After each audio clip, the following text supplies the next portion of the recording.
असम में आगामी 26वीं विधानसभा चुनाव नजदीक आते ही राजनीतिक गतिविधियां तेज हो गई हैं।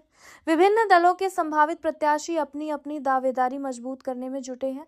इसी बीच उत्तर करीमगंज क्षेत्र में महिला प्रतिनिधित्व को लेकर चर्चा के महामत परी महाराष्ट्र मत पर केमारी चंती जारी है ने जोर पकड़ लिया है। मतदाताओं के एक वर्ग की राय है कि स्वतंत्रता के बाद पहली बार जमीनी स्तर से जुड़ी और सामाजिक कार्यों में सक्रिय किसी महिला को प्रतिनिधित्व मिलना चाहिए।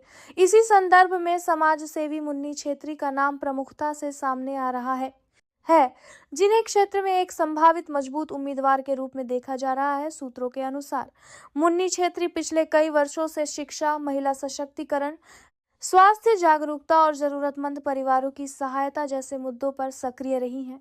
उनके समर्थकों का दावा है कि जमीनी स्तर पर निरंतर कार्य और आम जनता से जुड़ाव के कारण उन्होंने क्षेत्र में व्यापक समर्थन हासिल किया है। जानकारी के मुताबिक उन्होंने भारतीय जनता पार्टी से उत्तर करीमगंज सीट के लिए टिकट की मांग की है। हालांकि अभी तक किसी भी प्रमुख दल ने अपने उम्मीदवारों की आधिकारिक घोषणा नहीं की है। राजनीतिक विश्लेषकों का मानना है कि इस बार बेरोजगारी, बाढ़ नियंत्रण, आधारभूत संरचना और सीमावर्ती क्षेत्रों के विकास जैसे स्थानीय मुद्दे चुनाव में निर्णायक भूमिका निभा सकते हैं। ऐसे में राजनीतिक दल क्षेत्र में सक्रिय चेहरों को प्राथमिकता दे सकते हैं।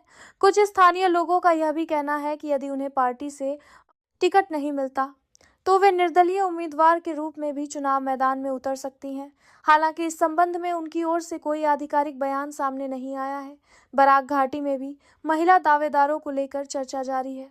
बड़खला, काटीगढ़ा, हाइलाकांडी, पाथरकांडी और उत्तर करीमगंज समेत विभिन्न क्षेत्रों से महिला उम्मीदवारों के नाम सामने आ रहे हैं।